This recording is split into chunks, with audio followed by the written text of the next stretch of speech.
검찰의 이재용 삼성 부회장 등에 대한 구속영장 청구와 관련해서 YTN 라디오의 뉴스 정면 승부 진행자인 이동영 시사평론가와 함께 얘기를 더 나눠보겠습니다. 어서 오십시오. 안녕하십니까. 예. 지난번에 구속됐다가 풀려난 것 같은데 또라고 이제 하실 분들도 계시니까 지난번에는 국정농단 과정에서 뇌물공여, 박근혜 전 대통령에 대한 뇌물공여 문제였고 이번에는 삼성에 대한 경영권 승계와 관련해서 불법을 저지른 적이 있느냐 없느냐 이 문제입니다. 과연 구속으로 갈까 불구속으로 갈까 뭐 이제 이런 얘기가 나왔는데 구속영장이 청구가 돼버리네요. 예, 지난번 이재용 부회장이 구속될 때는 특검이 수사를 했죠. 예. 그리고 이번에는 일반 검찰이 수사를 하는 검찰이, 것인데 방금 변호사가 두 가지 사건이 조금 다르다시로 말씀을 하셨지만 끝에 올라가면 줄기는 결국 경영권 승계 문제 하나로 이어집니다. 예. 하나로 이어지기 때문에 지금 특검이 구속영장을 청구했고 구속이 돼서 뭐 이제 파기환송심에서 나오는 그런 상황이지 않습니까? 예. 이번에 그런 상황에서 이번에 검찰이 이재용 부회장을 불구속으로 기소하기는 상당히 어렸을 겁니다. 예. 부담이 당연히 올 수밖에 없죠. 왜냐하면 지금 현 시점에서 봤을 때는 뭐 한명숙 사건에서도 검찰이 뭐 잘못했다 이런 여론이 있고요. 그다음에 유성 간첩 조작 사건에서 그 담당했던 검사들을 아무런 잘못이 없다 해서 불기소 처분해 버렸거든요. 그러니까 국민들이 검찰에 대한 신뢰가 지금 조금 바닥에 떨어져 있는 상태인데 이 상태에서 이재용 부회장을 불구속 기소해서 재판에 넘기게 되면 그러면 대한민국 검찰이 어떻게 가는 것이냐. 결국은 재벌 봐주기 아니냐, 특혜 아니냐 이렇게 흐를 수 있기 때문에 어느 정도는 예상한 수준이 아닌가 싶고요. 한쪽으로 봤을 때는 검찰이 이 재판부로 공을 좀 넘긴 게 아닌가 뭐 그런 지적도 나올 수가 있는 것이죠. 예. 그런데 이재용 부회장이 검찰 수사심의위원회를 소집해서 이걸 갖다 제대로 판단해 달라라는 요청을 막 했었습니다. 아마 한 2년 전에 만든 것 같은데 검찰이 기소권을 막 남용하거나 일하지 못하도록 일반 이제 시민단체라든가 교수, 뭐 언론인 등을 중심으로 해서 심의위원회를 꾸려서 여기서 이제 미리 심의를 한번 거치기는 했는데, 근데 심의위원회를 요청하자마자 심의위원회 끝나기를 기다린 게 아니라 바로 구속영장을 청구했으니까 이거 한번 정면 충돌하는 거죠. 일단 삼성에서 이렇게 수사심의위를 열어달라고 한 거는 시간 끌기용이 조금 강하죠. 그러니까 여론을 조금 움직여 보겠다는 생각이 있었던 것 같습니다. 삼성 또 이재용 부회장에 대한 여론이 뭐 코로나19를 겪으면서 혹은 또 뭐 삼성이 대거 투자를 한다 이러면서 약간 좋아졌단 말이죠.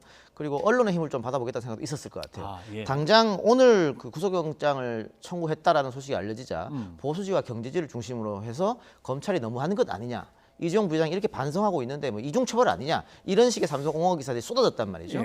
그걸 아마 감안해서 좀 움직여보려고 했던 것 같은데 검찰이 좀 선수를 친 것 같아요. 그러니까 이게 그 지금 검찰 수사심의위원회라는 것이 구속이나 불구속 혹은 뭐 기소하는 게 적정성 여부를 판단하는 건데 지금 이미 공은 사법부로 넘어가 버렸거든요.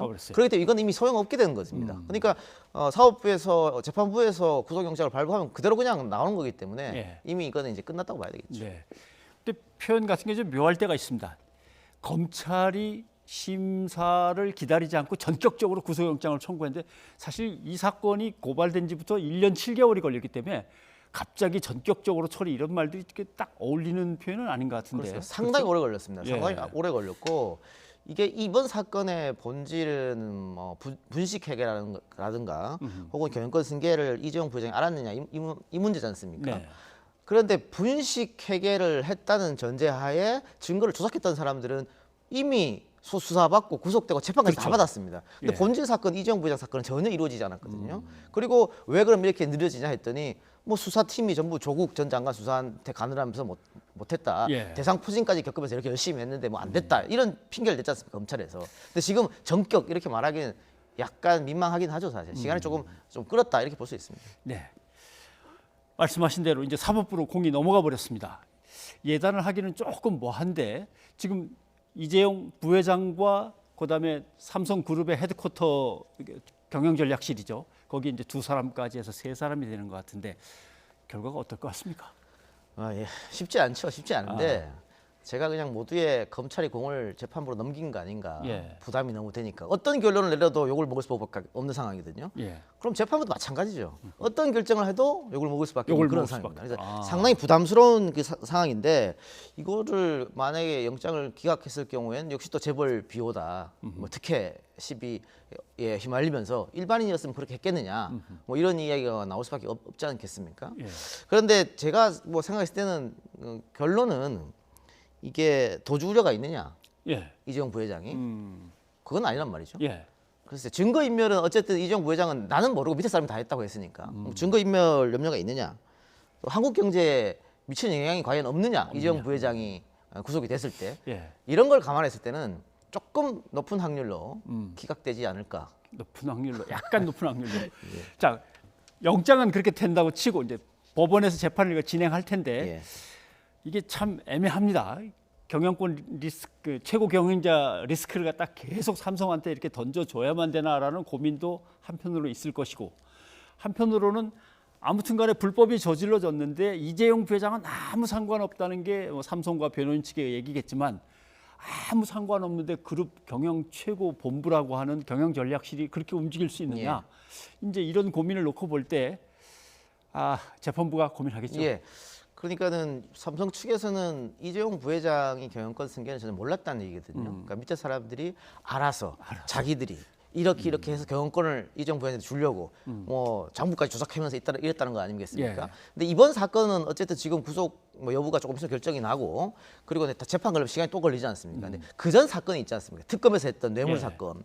그 부분이 이제 곧 결정이 날 텐데 그 부분이 과연 집행유예로 나오느냐, 아니면 구속이 되느냐. 지금 뭐 파기환송심에서 하고 있기 때문에 그게 관심이 많을 텐데요. 일단 이 파기환송심 재판부에서 삼성 측에 준법감시위원회를 설치하라 이렇게 요구했지 않습니까? 그렇죠. 그리고 삼성이 그걸 충실히 따랐습니다. 맞습니다. 예. 그걸 따랐고 또 이재용 부회장이 준법감시위원회에서 이야기한 대로 사과를 하래서 사과를 했단 말입니다. 구체적으로 어떤 잘못에 대한 사과는 하지 않았지만은 두리뭉실하게 사과를 했어요. 그리고 내 밑으로는 승계를 하지 않겠다 이렇게 약속도 한 상태고. 그렇죠. 예. 근데 이 준법감시위원회 설치 요구하고 이걸 삼성이 이행한 게 왜 중요하냐면 이 정준영 판사가 과거에 이중근 부영그룹 회장한테도 이 요구를 했습니다. 준법감시기구를 설치해라. 그리고 당시에 이중근 부영그룹 회장이 그걸 설치했고, 그리고 나서 재판 결과가 어떻게 났냐면 1심에서 5년 판결받았던 게 2심에서 정준영 판사가 이걸 설치했다고 2년 6개월 절반을 깎아줬단 절반을. 말입니다. 그렇다면 이번 판결도 그 수순을 그대로 밟지 않겠느냐. 그렇다면 이재용 부회장은 집행유예로 나올 확률이 상당히 높다. 상당히. 또 이 준법감시위원회가 우리 양형 기준에 있는 게 아닙니다. 대한민국 판사가 대한민국 양형 기준을 한 게 아니고 지금 미국 양형 기준을 갖고 왔거든요. 그것도 미국 양형 기준에 이 준법감시위원회 설치라고 하는 것은 조직범죄인데, 예. 지금 이재용 부회장 조직범죄가 아니고 개인범죄잖아요. 안 맞는 걸 들고 왔다고 하면 이걸 이행하라고 했을 때부터 이미 예단을 풀어주려고 예단을 하려고 했던 게 아니냐. 이게 지금 그 법 전문가들의 대체적 의견이기 때문에 이 파기환송심에서는 집행유예로 나올 확률이 상당히 높다. 이렇게 보일 수밖에 없는 것이죠. 이 판결은 또 묘한 게 있습니다. 다시는 불법적인 세습을 하지 않겠습니다라고 약속을 했단 말이죠. 그러니까 이게 마지막 세습이라는 얘기도 되지만 뒤집어서 얘기하면 불법적인 세습을 처벌할 마지막 기회이기도 합니다. 그럴 수도 그렇죠? 있습니다. 예. 우리 역사 속에서 이러한 재벌들의 편법적이고 탈법적이고 위법적인 상속은 안 된다라고 하는 걸 마지막으로 이제 처벌하고 끝낼 기회인데 어떻게 나올지는 참 두고 봐야겠네요. 그 미국, 영국에서 연구한 게 있습니다. 재벌이 재벌이 2세까지는 괜찮은데 네. 3세대, 4세대 내려가면 내려갈수록 기업이 망할 확률이 점점 높아지고 있거든요. 그러니까 지금 우리가 창업주하고 또 2세대까지는 같은 동지 의식이 있었고, 2세대 같은 경우 아버지가 어떻게 일구고 그 공신들하고 어떻게 일했는지 다 봤단 말이에요. 함께 고생했으니까. 예. 예. 근데 3세대, 4세대는 그렇지 않습니다. 갑자기 나타난 사람들이거든요. 그러니까 한 번도 이 일을 잘하냐 못하냐 검증받은 적도 없어요. 예. 그리고 이번 건 같은 경우에는 이재용 부회장이 나태에서 승계를 끝내겠다고 했습니다만 그거는 소위 말하는 어음이잖아요. 그 20년 뒤, 30년 뒤 일인데 예. 그때가 어떻게 될지 모르는 일 아니겠습니까? 그런 걸 봤을 때는 우리 기업에서 조금 더 도덕성을 챙길 필요는 있겠다 그런 생각이 듭니다. 알겠습니다. 자, 검찰과 채널 A 문제로 좀 넘어가 봐야겠습니다. 채널 A 측에서 자기들 기자와 검찰의 유착 의혹을 조사한 진상 보고서에 보면은 검사하고 기자가 어떻게 유착을 했는지에 대한 증거를 못 찾았다 했는데 기자들끼리 나눈 대화, 통화 녹취록을 보니까 거기에서 상당한 좀 결정적인 얘기가 나온 것 같습니다. 예. 그래서 이 사건을 한번 살펴보면 과연 검찰과 채널 A가 진상을 조사하고 수사할 의지가 있었는가 굉장히 의심스럽습니다. 지금 일단 검찰은 채널 A 압수수색 한다 그러고 굉장히 부산을 떨었습니다만 예. 굉장히 늦었거든요. 그때 이미 충분히 증거를 인멸하고 남을 시간이었습니다. 예. 실제로 지금 이동재 기자 휴대폰하고 또 노트북은 초기화된 상태지 않습니까? 그걸 왜 초기화시킵니까? 근데 그걸 한참 늦게 압수수색 들어갔으니까 이미 증거는 다 지금 사라진 상태고 예. 채널 A가 자체 조사를 했을 때 한 것 같은 경우에도 충분히 알 수 있었거든요. 이 부분에 대해서는. 근데 지금 어쨌든 녹취록이 지금 나온 상태지 않습니까? 이 녹취록을 보면은 정말 검언유착이라고밖에 볼 수 없는데 네. 기자가 취재 내용을 검사한테 보고를 하고 예. 검사가 주의를 합니다. 이렇게 해라. 제가 기사 안 써도 됩니다. 두려운데라고 하고 기자가 반박하니까 아니야 내 이름을 팔아. 가서 한 번 더 물어봐. 이런 식으로 나오고 있지 않습니까? 이게 검언유착이 아니면 뭘 검언유착이 하느냐. 그러니까 이 기자가 자기 후배인 백 기자한테 야, 그 검찰 간부 아무개가 나를 팔아 하면서 나를 계속 밀어붙인다. 이런 식으로 이제 후배한테 얘기를 하는 거죠. 전달하는 전원 이런 예. 거죠. 그리고 마지막에 보면 이 기자가 후배 기자한테 그런 얘기도 하지 않습니까? 검사 이름을 얘기하면서 이 사람에게도 이게 동아줄이다. 지금 지방에 가 있는데 서울 올라오려면 이게 동아줄이라는 얘기도 합니다. 그래서 처음에 이 제보자 지 씨가 자신이 그 채널 A 사옥에 들어가서 이 기자 노트북을 봤다, 녹취록이. 이 기자가 녹취록을 읽어주거든요. 그리고 예. 제보자 지 씨도 본인이 녹취록을 읽습니다. 다시 한번 읽으면서 그거 자기가 녹음한 녹음했죠. 거거든요. 그러면서 특정 검사 이름을 한모 검사 이름을 얘기하지 않습니까? 근데 이 기자가 긍정도 부인도 하지 않고 고개 끄덕이고 이건 누가 봐도 특정되는 사안이고 인물인데 예. 대한민국 검찰이 이 사람이 누군지 뻔히 알고 있고 자체 수사하면 충분히 나오는 일인데도 불구하고 계속 모른 척 했단 말이죠. 그리고 채널A와 MBC를 같이 동시에 압수수색한다 그러고 이거는 지금 검찰의 행동이 굉장히 굼떠 있는 모습이고 조사할 의지가 있었느냐 다시 한번 묻고 싶은 그런 상황이에요. 그리고 네. 채널A 같은 경우도 마찬가지입니다. 검찰이 우리를 무슨 탄압한다. 압수수색하는 것은 언론 탄압이다. 이렇게 주장하면 안 되는 겁니다. 지금 나왔듯이 누가 봐도 이건 부적절한 행위거든요. 그러면서 제보자 지모 씨 이야기로는 이동재 기자가 시기를 못 박았던 거 아닙니까? 3월달, 4월달. 예. 그리고 유시민을 치면 그쪽에서 좋아합니다. 이거는 선거에까지 영향을 미치려고 했다는 그렇죠. 얘기예요. 4월 선거와 관련이 있을 것이다. 4월에 총선이 있으니까 이게 어마어마한 일이거든요. 이거를 그냥 아무 일 없다고 넘어가서는 안 되는 것이죠. 예. 저는 오히려 우리 언론계 대선배 변성호 앵커한테 어떻게 생각하나 묻고 싶어요. 어떻게 이런 일이 후배들이 벌어지고 있습니까?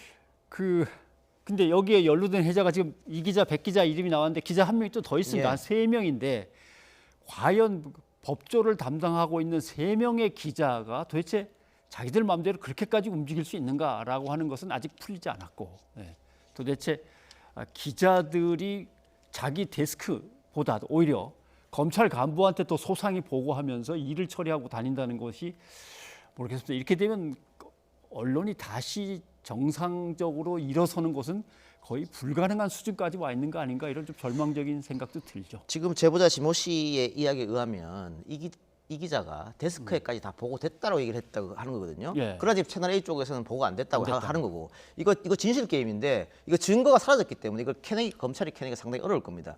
그리고 언론의 신뢰도 말씀하셨는데 최근 KBS하고 시사인이 코로나 이후에 그 한국의 인식 조사를 했습니다. 예. 여기서 거의 제일 밑에 마이너스 40% 랭크된 게 언론입니다. 대한민국 언론이 이렇게 신뢰를 잃었는데 그거 누굴 탓을 하겠습니까?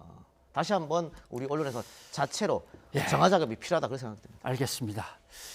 뭐 우리가 검찰개혁 얘기하면서 지금 이 사안도 논의를 했습니다만은 사실은 사법농단에 대해서는 사법부도 지금 상당히 무거운 짐을 지금 져야만 될 상황입니다.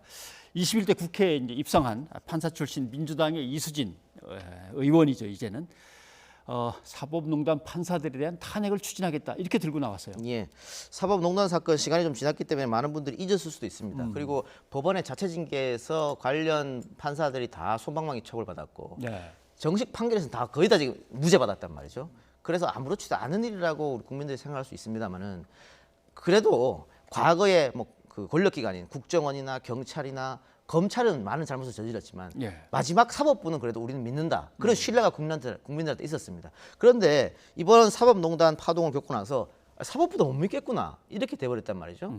자기들이 원했던 상고법원을 얻기 위해서 뭐 일본 기업하고도 만나고 변호인하고도 만나고 정부 사람들하고도 만나고 예. 그러면 상고불리기 뭐가 필요하겠습니까? 그런데 그 사람들이 아무런 처벌을 받지 않는다고 하면 과연 정의는 어디로 가야 되느냐 이 질문을 다시 할 수밖에 없는 것이고 네. 그래서 방법은 법관 탄핵밖에 없지 않습니까? 예. 근데 이게 국회의원 3분의 1이 발의해서 절반이 넘으면 되기 때문에 지금 민주당 단독으로도 할 수 있습니다. 된단 말이죠. 근데 다만 국회에서 통과하더라도 또 헌재로 가야 되거든요. 예. 헌재로 갔을 때 통과되겠느냐. 그래서 저는 쉽진 않아 보여요. 네. 지금 사법농단과 관련해서 재판을 받고 있는 판사가 8명입니다. 사실은 엄청나게 큰 거죠. 판사 8명이 동시에 법의 처벌대 위에서 심사를 기다리고 심판을 기다리고 있다라고 하는 것은 아무튼 그동안 우리의 사법 질서가 이렇게 헝클어져 있었다라는 거 다시 한번 생각하면서 뭐 결과가 나올 때까지 기다려 봐야겠습니다만은 다들 무겁게 아프게 느껴야 될 것 같습니다. 예. 이경영 평론가 오늘 고맙습니다. 감사합니다.